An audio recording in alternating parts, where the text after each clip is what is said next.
Historia del mundo, de la prehistoria a nuestros días, por John Morris Roberts. 78. Libro 8. La época más reciente. 3. Certidumbres que se desmoronan. 2 Europas. Europa fue la cuna de la Guerra Fría y, durante mucho tiempo, su escenario principal.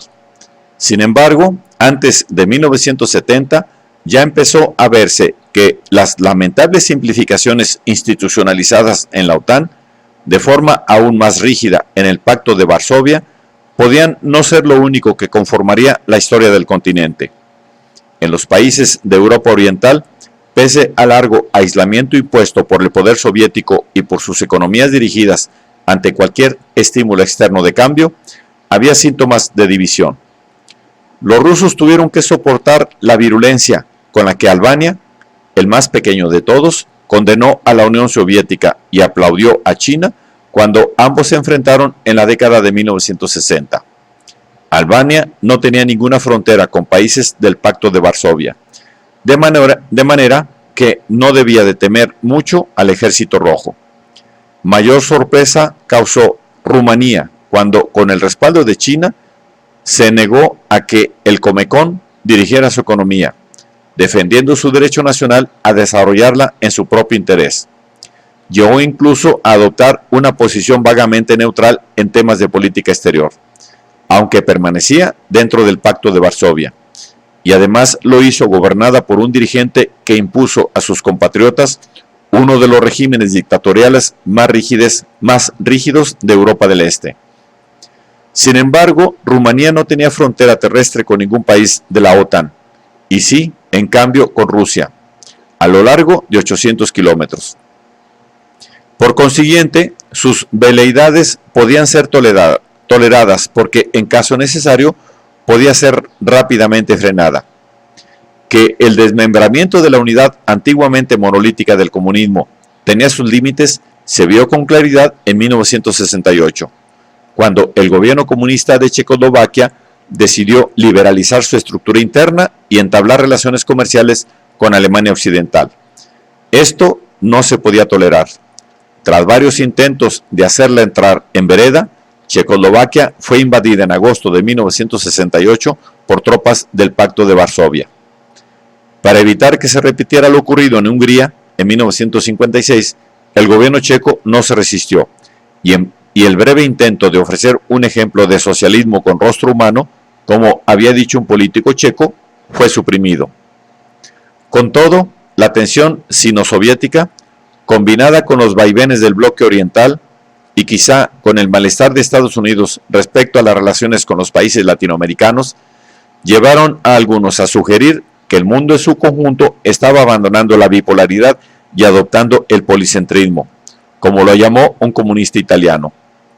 La relajación de las simplificaciones de la Guerra Fría había sido sin duda sorprendente. Mientras tanto, en Europa Occidental habían surgido otros factores que contribuían a la complejidad. En 1980 era evidente que uno de los papeles históricos de los pueblos europeos se había acabado, dado que para entonces no gobernaban más superficie del mundo que sus antepasados 500 años antes. Desde entonces se habían producido transformaciones enormes y se habían hecho cosas irreversibles. Aunque el pasado imperial de Europa había terminado, empezaba ya a descubrirse un nuevo papel. Europa Occidental había empezado a mostrar los primeros y débiles indicios de que la influencia del nacionalismo en el potencial humano para la organización a gran escala podía estar perdiendo fuerza precisamente allí donde había nacido el nacionalismo. Los más entusiastas han querido encontrar las raíces de la experiencia común europea en los carolingios, pero nosotros nos quedaremos con 1945 como punto de partida. A partir de esa fecha y durante más de 40 años, el futuro del continente dependió básicamente del resultado de la guerra y de la política soviética. La probabilidad de otra gran guerra civil en Occidente por la cuestión alemana parecía remota, puesto que la derrota y la partición habían acabado con el problema germano y habían aquietado los temores de Francia. No obstante, la política soviética estaba dando a los países occidentales muchas razones para colaborar más estrechamente entre ellos. Los acontecimientos en Europa del Este a finales de la década de 1940 les sirvieron de aviso de lo que podía pasar si los estadounidenses se volvían a casa y ellos seguían divididos. Al final, el Plan Marshall y la OTAN habían sido los primeros pasos importantes de los muchos que se darían hacia la integración de una nueva Europa.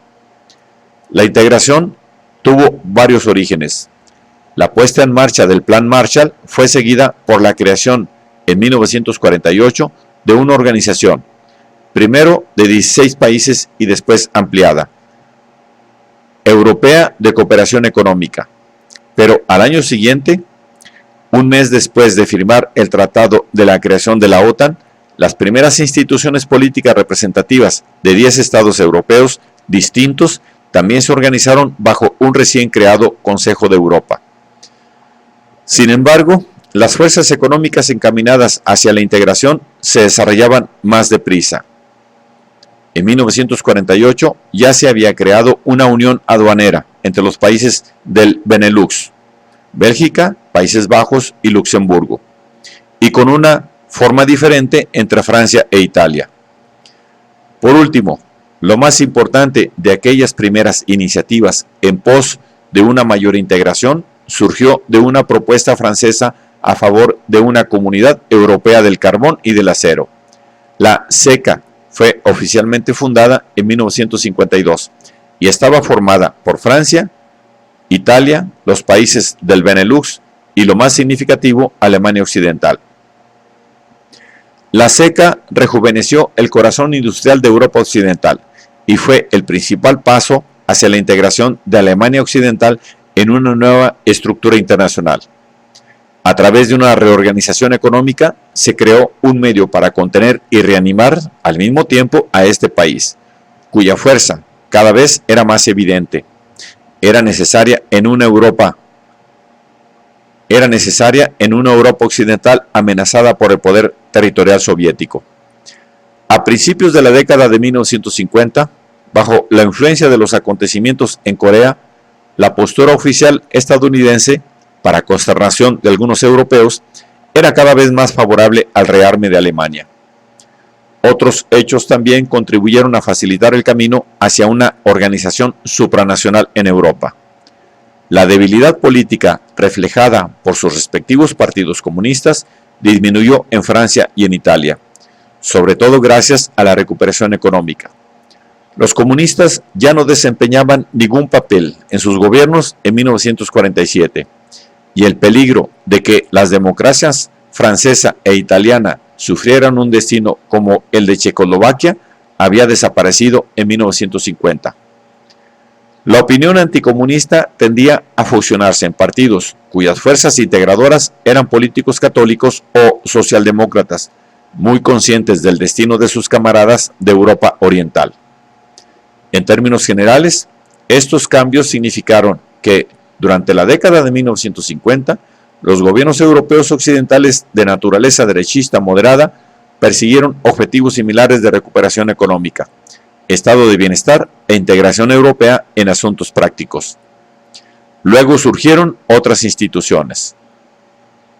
En 1952, una comunidad de defensa europea oficializó la posición militar de Alemania Occidental. La incorporación alemana a la OTAN sustituyó a esa iniciativa, pero una vez más el principal impulso hacia una mayor unidad fue económico. El paso más decisivo se dio en 1957 con la constitución de la Comunidad Económica Europea, CEE, cuando Francia, Alemania, Bélgica, Países Bajos, Luxemburgo e Italia se unieron para firmar el Tratado de Roma. Además de perseguir la creación de un mercado común para todos sus miembros, en el que se eliminarían todas las barreras a la libre circulación de mercancías, servicios y mano de obra, y que tendría un arancel común, el tratado también preveía la creación de una autoridad con capacidad decisoria, una burocracia y un Parlamento Europeo con facultades consultivas. Hubo quien habló de la reconstrucción de la herencia de Carlomagno.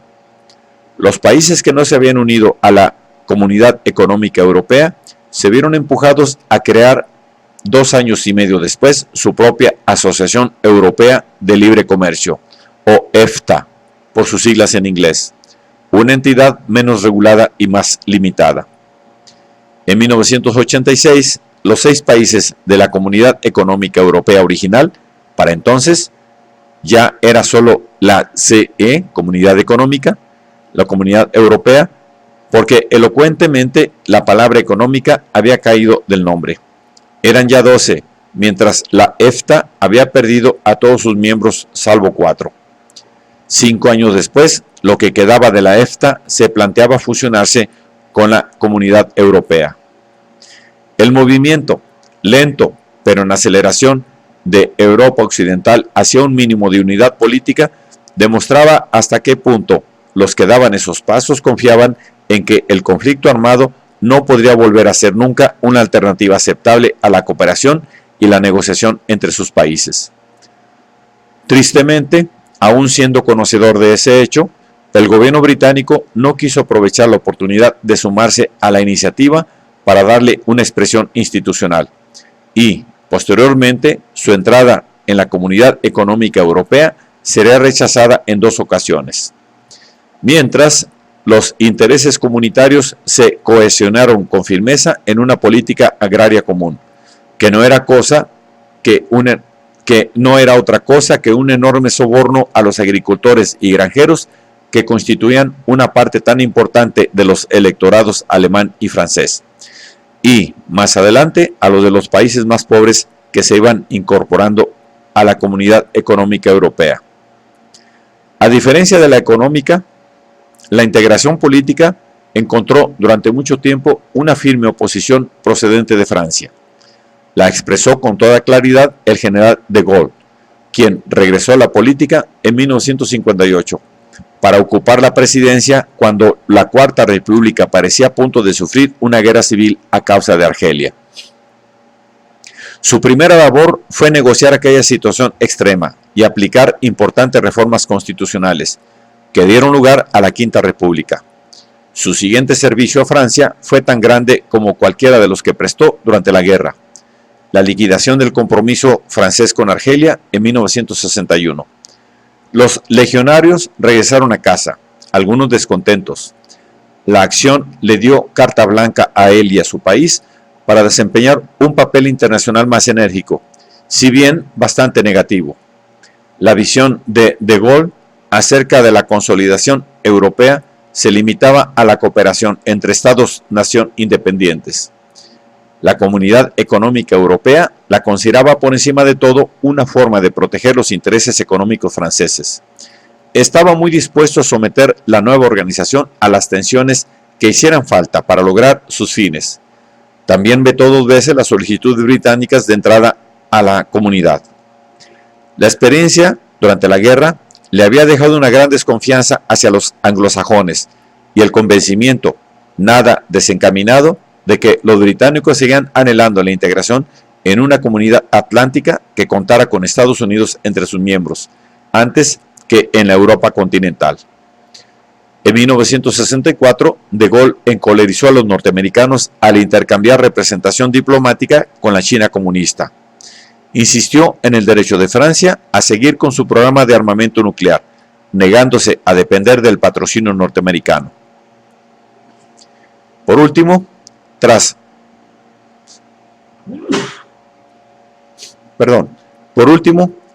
causarle muchos problemas, se retiró de la OTAN. Todo ello se podría interpretar como la llegada del policentrismo al bloque occidental. Con la dimisión de Gaulle, después de un referéndum desfavorable en 1969, también desapareció una gran fuerza política que contribuía a la incertidumbre y la confusión en Europa Occidental. Gran Bretaña se incorporó finalmente a la Comunidad Económica Europea en 1973, lo que simbolizaba, por fin, la aceptación de la historia acaecida en el siglo XX por parte del más conservador de los Estados-nación históricos.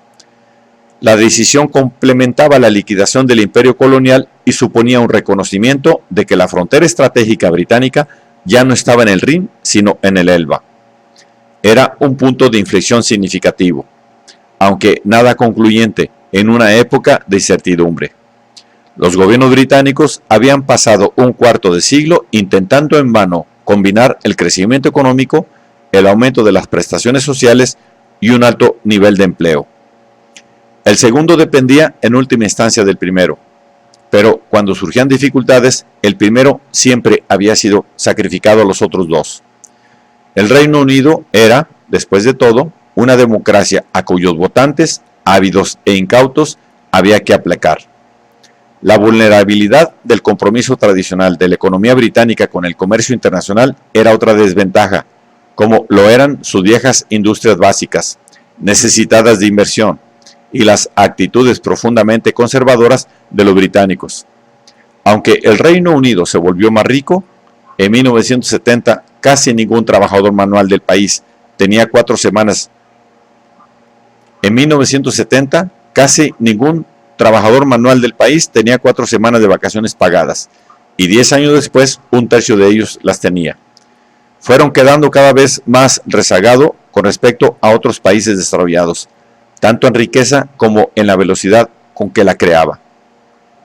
Si bien los británicos habían sabido llevar la decadencia de su poderío internacional y los logros en una rápida descolonización sin la violencia ni la amargura interna visibles en otros lugares, no estaba tan claro que pudieran librarse de un pasado en otros aspectos y asegurarse siquiera una modesta prosperidad como nación de segunda fila.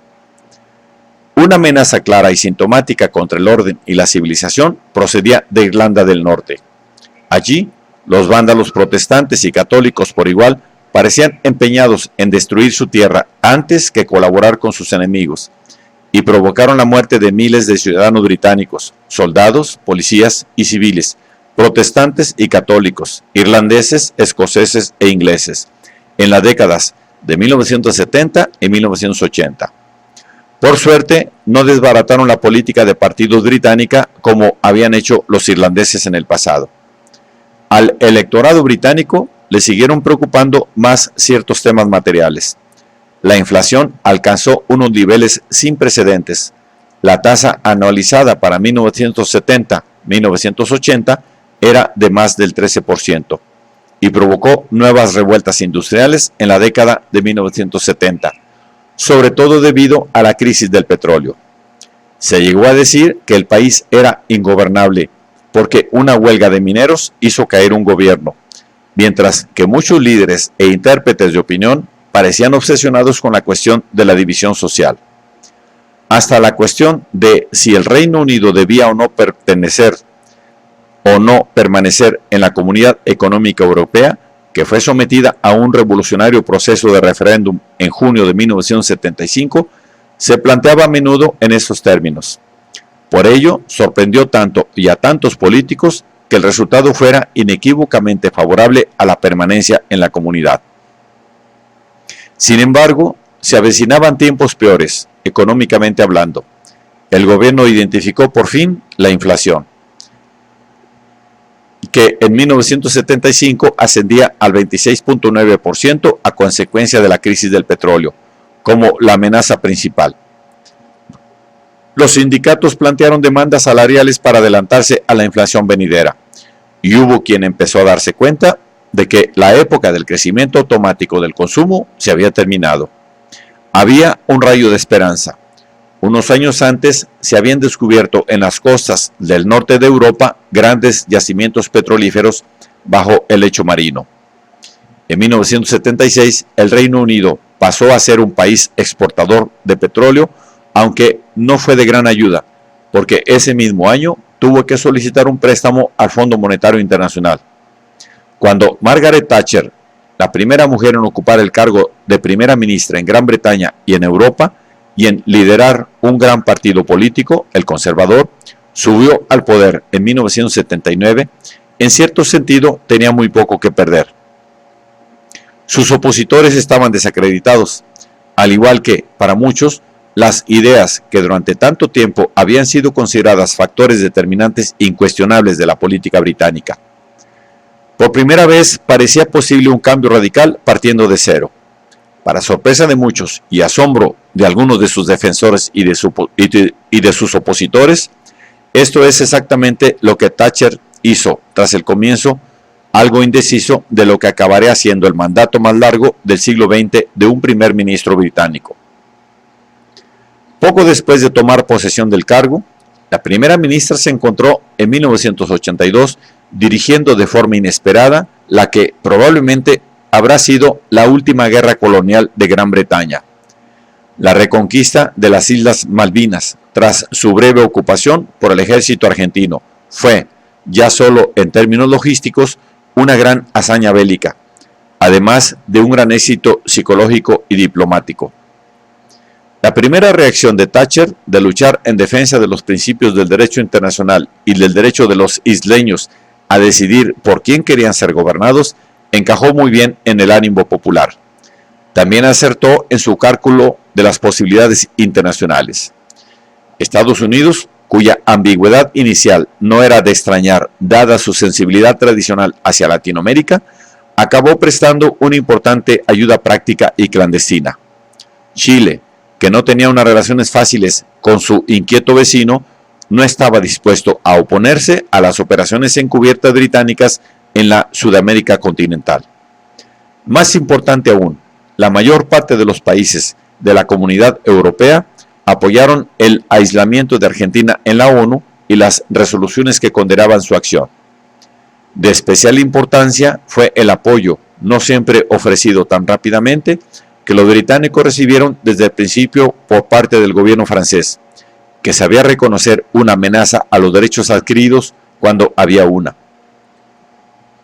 Ahora parece claro que la acción argentina respondió a una falsa impresión sobre cómo iba a reaccionar Gran Bretaña, impresión generada por la diplomacia británica de los años anteriores. Por esa misma razón, el ministro de Asuntos Exteriores británicos dimitió al comienzo de la crisis. Una consecuencia política feliz del conflicto fue el golpe asestado al prestigio y a la cohesión del régimen militar que gobernaba Argentina y su sustitución a finales de 1983 por un gobierno electo y constitucional. En el Reino Unido, el prestigio de Margaret Thatcher subió junto con la moral nacional, pero, y esto era importante, en el exterior también reforzó su imagen. Durante el resto de la década, el país gozó de una influencia sobre otros mandatarios, en especial el presidente norteamericano. Que no se habría podido mantener solo con los datos puros y duros del poderío británico. Se cuestionó si dicha influencia se aprovechaba siempre bien. Como ocurrió con De Gaulle, las convicciones, las ideas preconcebidas y los prejuicios personales de Thatcher eran siempre muy visibles, y ella, al igual que el general francés, no era europeísta, en tanto en cuanto no sentía un compromiso emocional o siquiera práctico hacia Europa que suavizara su opinión personal acerca del interés nacional. Entre tanto, dentro del país, la primera ministra transformó los términos de la política británica y quizá del debate social y cultural, al poner fin al antiguo consenso bien pensante sobre los objetivos nacionales. Esto, junto con el indudable radicalismo de muchas de sus políticas concretas, despertaba a partes iguales entusiasmo y una particular hostilidad. De todas formas, Thatcher no alcanzó algunas de sus metas más importantes. 10 años después de aceptar el cargo, el gobierno desempeñaba un papel muy grande, y no más pequeño, en muchos ámbitos de la sociedad, y el dinero público invertido en salud y seguridad social se había incrementado en una tercera parte en términos reales desde 1979, sin satisfacer una demanda también mucho mayor. Aunque Margaret Thatcher había dado a los conservadores 3 victorias seguidas en las elecciones generales, hasta entonces una hazaña sin precedentes en la política británica, muchos compañeros de partido empezaron a pensar que les haría perder votos en las siguientes votaciones, que no podían andar muy lejos. Ante la erosión de la lealtad y el apoyo, Thatcher dimitió en 1990, dejando a su sucesor una creciente tasa de paro y una mala situación financiera. A cambio, era probable que la política británica pasara a ser menos obstruccionista y retórica en su planteamiento de la Comunidad Económica Europea y de los asuntos comunitarios. La década de 1970 había sido una etapa difícil para todos los miembros de la Comunidad Económica Europea, con el crecimiento cayendo en picado y las economías respectivas tambaleándose tras el impacto de la crisis del petróleo. Las consiguientes riñas y discusiones entre instituciones, sobre todo respecto a asuntos económicos y financieros, recordaron a los europeos que lo que se había logrado hasta entonces tenía sus límites. En la década de 1980, la situación continuó, ahora con el malestar que producía el éxito de la esfera económica del Lejano Oriente, dominada por Japón. Cuando empezó a verse que otros países querrían sumarse a los 10 originales, también empezaron a cristalizar más ideas sobre el futuro de la Comunidad Económica Europea. Muchos europeos supieron ver que una mayor unidad, un hábito de cooperación y un aumento de la prosperidad eran condiciones sine qua non para la independencia política de Europa.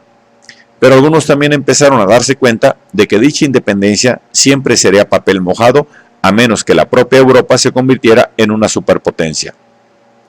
Los más entusiastas se podían consolar con los progresos que se seguían haciendo hacia la integración. En 1979 ya se celebraban las primeras elecciones directas al Parlamento Europeo. Grecia se incorporó a la Comunidad Económica Europea en 1981 y España y Portugal en 1986. En 1987 se pusieron los cimientos para una moneda y un sistema monetario comunes europeos, pese a la oposición del Reino Unido, y se acordó que en 1992 se inauguraría un auténtico mercado único por cuyas fronteras nacionales circularían libremente las mercancías, las personas, el capital y los servicios. Los miembros incluso avalaron en principio la idea de una unión política europea, a pesar de los recelos importantes de británicos y franceses. Esto no se tradujo de inmediato en una mayor comodidad y cohesión psicológica conforme iban apareciendo las implicaciones, pero era una señal innegable de algún tipo de avance. En los años transcurridos desde el Tratado de Roma, Europa Occidental había recorrido un largo camino, más largo posiblemente que el jamás imaginado por los hombres y mujeres que habían nacido y crecido durante esa época. Bajo los cambios institucionales subyacían también crecientes similitudes en política, en estructura social, en hábitos de consumo y en creencias respecto a valores y metas. Hasta las antiguas disparidades de estructura económica se habían reducido mucho, como demostraba el número cada vez menor y la prosperidad cada vez mayor de los agricultores franceses y alemanes. Por otro lado, con la incorporación a la Comunidad Europea de países más pobres y tal vez menos estables políticamente hablando, habían surgido problemas nuevos, pero no se podía negar que se habían producido enormes convergencias. Lo que no estaba tan claro era cuáles serían sus implicaciones en el futuro.